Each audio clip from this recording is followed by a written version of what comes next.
नमस्कार दोस्तों, स्वागत है आपका अपने YouTube चैनल शिक्षार्थी कोचिंग संस्थान पर। दोस्तों, मैं पीयूष कुमार त्रिपाठी आपके सामने हाजिर हूँ अपनी पहली वीडियो लेकर, जो कि कक्षा 12 के गणित के विद्यार्थियों के लिए बनी हुई है। दोस्तों, अगर ये वीडियो आपको अच्छी लगे तो इसे लाइक, सब्सक्राइब और शेयर करना ना भूलें, जिससे अन्य ज़रूरतमंदों को भी इस ज्ञान का भरपूर लाभ मिल सके।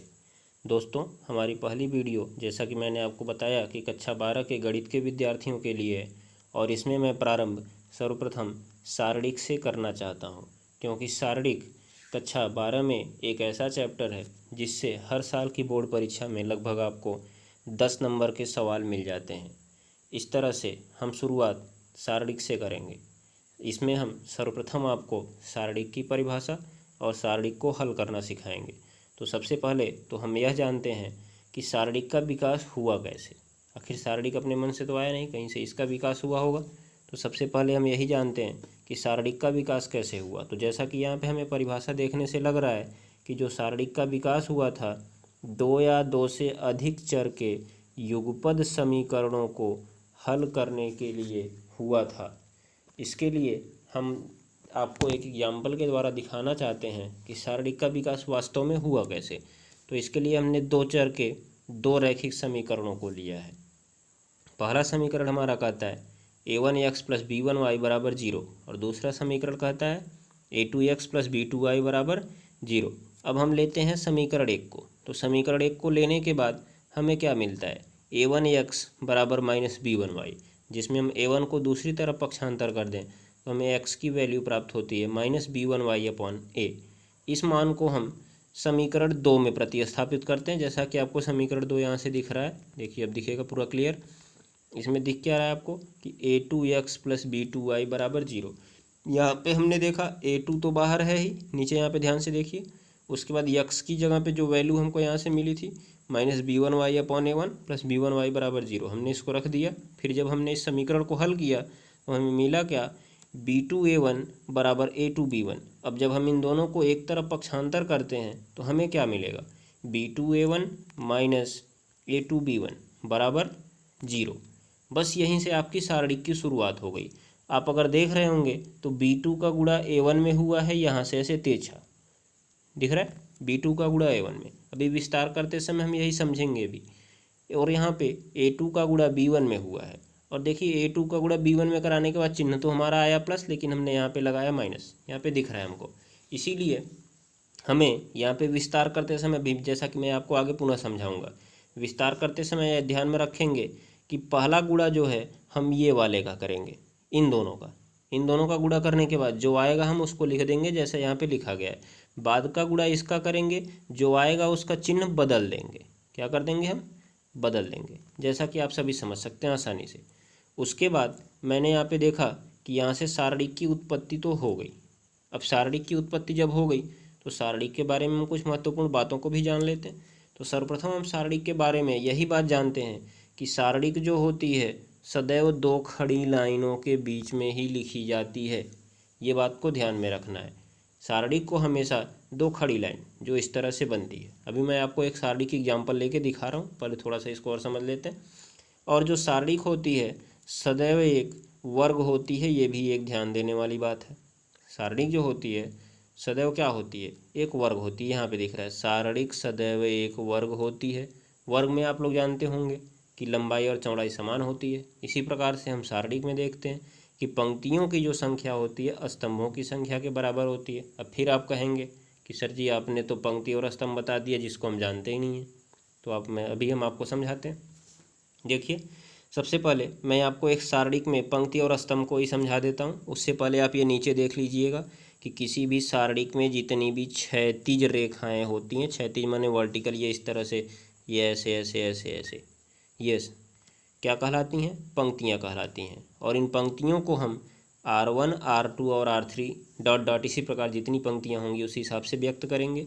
इस प्रकार से अगर हम देखें तो किसी भी सारणिक में जो ऊर्ध्वाधर लाइनें होती हैं उन्हें हम स्तंभ कहते हैं, और स्तंभ को हम C1 C2, क्योंकि स्तंभ की अंग्रेजी आप लोग जानते होंगे, क्योंकि अंग्रेजी के आप लोग हमसे ज़्यादा जानकार हैं। आप इसे जानते होंगे कॉलम्स, तो इसको हम बोलते हैं C1 C2 और C3। इस हिसाब से हमने पंक्ति और स्तंभ को सीख लिया। अब हम देखते हैं ये पंक्ति और स्तंभ गिनते कैसे हैं। जैसे कि अभी हमने सारणिक में आपको बताया कि सारणिक जो होती है हमेशा वर्ग होती है, अर्थात इसमें जो पंक्तियों की संख्या होती है स्तंभों की संख्या के बराबर होती है। तो यहाँ पे हम लेते हैं एक सारणिक ये प्रकार से, इसमें हमने लिखा 1 2 3 4 5 6 7 8 और 9। तो यहाँ पे आप समझिए कि ये सारणिक है कैसे। सबसे पहला हमारा तो शर्त यही पूरी होनी चाहिए कि क्या ये दो खड़ी लाइन के बीच में लिखा गया है। हाँ, तो पहला ये हो गया कि दो खड़ी लाइन के बीच में लिखा गया है। दूसरा हमारा ये होना चाहिए कि क्या इसमें पंक्तियों की संख्या स्तंभों की संख्या के बराबर है, अर्थात R बराबर C। R से हो गया हमारा रो, ROW, और C से तो आपको हमने कॉलम बताया ही। तो अब यहाँ पे देखिए पहले हम गिनते हैं पंक्ति कैसे गिनेगी। हमने बताया कि जो क्षैतिज लाइनें होती हैं अर्थात पड़ी लाइन इस तरह से ऐसे ऐसे, तो इसमें देखिए ये हो गया हमारा एक क्षैतिज लाइन पहली पंक्ति, ये हो गया दूसरी क्षैतिज लाइन दूसरी पंक्ति, ये हो गया तीसरी क्षैतिज लाइन और तीसरी पंक्ति।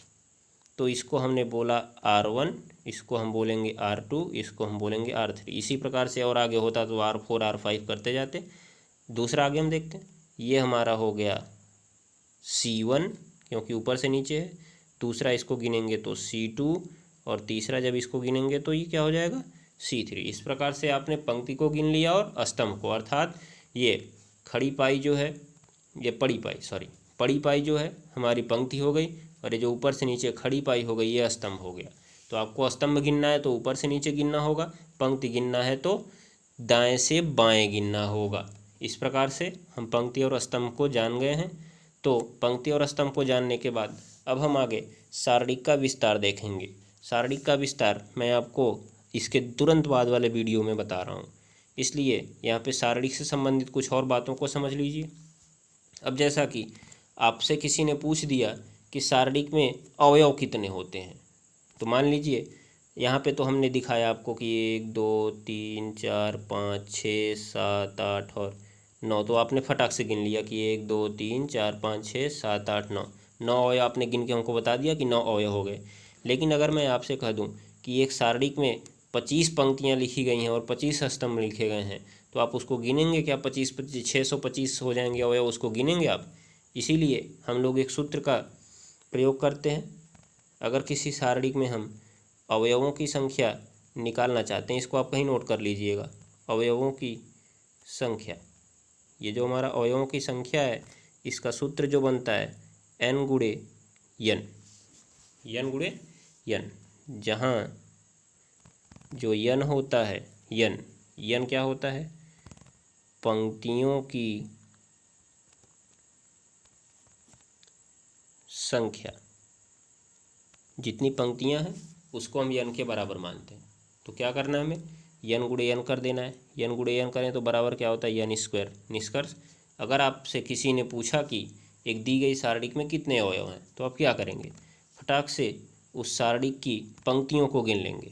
जैसे हमारे पास ये सारणिक है, हमने इसमें कहा कि 3 पंक्तियां हैं, तो आपने सारणिक में गिन लिया 1 2 3।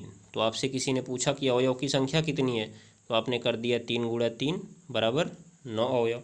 इसी प्रकार अगर 4 का है तो 4 गुणा 4, क्योंकि अगर 4 पंक्ति है तो 4 स्तंभ भी होंगे, तभी सारणिक हमारी बनेगी। तो इसी प्रकार अगर 4 हुआ तो 4 गुणे 4, 4 चौका हम 16 कर सकते हैं। ये प्रकार से ये 16 अवयव हो जाएंगे। तो इस प्रकार से हमने यहाँ पे सारणिक समझ लिया। अब अगले वीडियो में हम समझते हैं कि सारणिक का विस्तार कैसे करेंगे। बने रहिए हमारे साथ। अगर आपको ये वीडियो अच्छी लगे तो इसे लाइक, सब्सक्राइब और शेयर ज़रूर करें। धन्यवाद दोस्तों।